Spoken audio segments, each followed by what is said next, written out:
तपास आणि आरोपी अटके झाले का?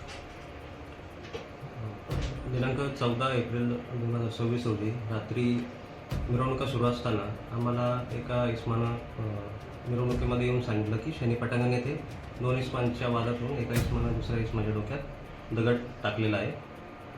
तर जो जखमी इसम होता त्याला तात्काळ उपजिल्हा रुग्णालय येथे येवला येथे पाठवण्यात आलं. तिथे उपचार करून पुढील उपचारासाठी त्याला नाशिक सिव्हिल हॉस्पिटल येथे पाठवण्यात आलं. दरम्यानच्या काळात जखमी इसम कोण आहे त्याचं नाव निष्पन्न करणं हे आव्हान होतं. ते आम्ही रात्रीतून पहाटेपर्यंत त्याचं नाव निष्पन्न केलं. जो इसम उपचारादरम्यान नाशिक येथे मयत झाला.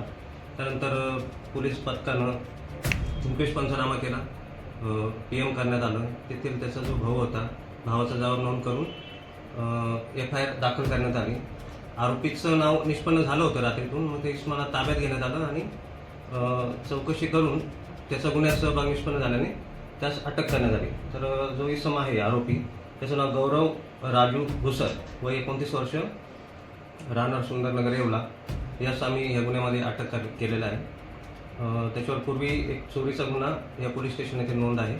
तर आज न्यायालयात त्याला घेऊन गेलो होतो. तर न्यायालयाने त्याला 20 तारखेपर्यंत पोलीस कस्टडी दिलेली आहे. पुढील तपास मी करत. किती तासात आरोपीला आपण अटक केली आहे एकंदरीत? आरोपी आम्ही 24 तासामध्ये आरोपी केले. Okay, thank you.